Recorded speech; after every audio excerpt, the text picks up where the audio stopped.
Hi guys, I'm Dan. I'm a graphic designer from Chicago, and in this video I'm going to show you 4 tools to get started in drawing. Number 1, I recommend the 0.5mm mechanical pencil. Now the reason why I recommend this one is because if you want to draw consistently with a sharp point, then this is the pencil you want.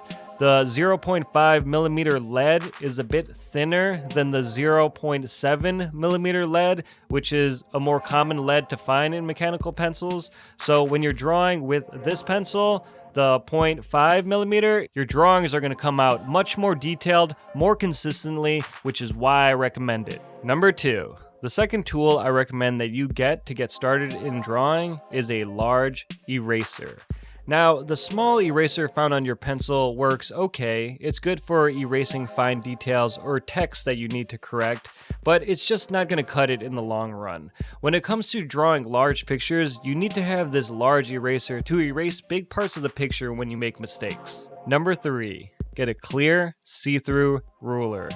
Rulers are handy if you need to draw a lot of long, straight lines fast. For example, if you're drawing a city with a lot of buildings. You'll also need a ruler to draw things in perspective, which is a drawing technique that makes your drawings look like they're in 3D space. I also want to point out the clear feature of the ruler. Being able to see through your ruler is very useful when lining it up to draw that perfect angle, which is why I recommend the clear see-through ruler, and you can get these cheap throwaway kind for about $1 at the store. Number 4. Printer paper and grid paper. When you need something to draw on, any kind of paper will do, but I personally like printer paper.